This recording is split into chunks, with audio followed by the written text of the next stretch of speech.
Guys, আমি কিছুদিন আগে একটা ভিডিও করছিলাম যে বাংলাদেশের যে জামা কাপড় যারা উৎপাদন করে, আপনারা তো অনেকেই গার্মেন্টসে কাজ করেন যারা আমার ভিডিও দেখেন, আপনাদের জামা কাপড় কই আসে এবং কত দামে বিক্রি হয় আপনারা একটু দেখেন। আজকে প্রমাণ সহ দেখাবো।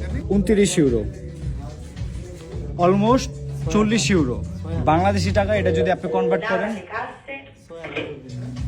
বাংলাদেশি টাকা, আপনি যদি কনভার্ট করেন তাহলে এটার দাম হচ্ছে 6000 টাকা।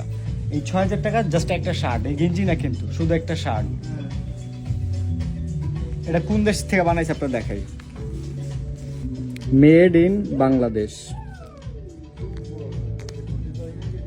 ক্লিয়ার দেখা যায়?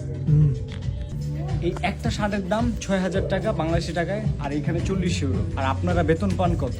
10,000 টাকাও তো পান না, অথচ আপনাদের একটা শাড়ি 10,000 টাকার কাছাকাছি। কেমনে আপনাদের ঠগায় আপনারা একটু দেখেন, আরো দেখায় আপনাদের। শার্ট তো দেখলেনি, একটা নর্মাল টি শার্ট দেখাই। এটা আমার বাংলাদেশ থেকে তৈরি করা। আমার বাংলাদেশের মানুষগুলা প্রতিদিন 12 ঘন্টা করে ডিউটি করে, মাস শেষ হলে পায় 15 থেকে 20,000 টাকা, কেউ 10,000 টাকা পায়, এরও কমও পায়। অথচ তার একটা গেঞ্জি আপনার দেখায় কত ইউরো, 16 ইউরো। কনভার্ট করেন 2000 টাকার উপরে, একটা গেঞ্জির দাম 2000 টাকার উপরে।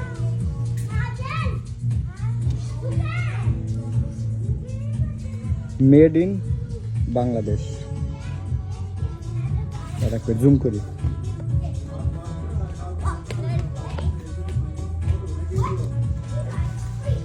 ওভিএস একটা ভালো ব্র্যান্ড।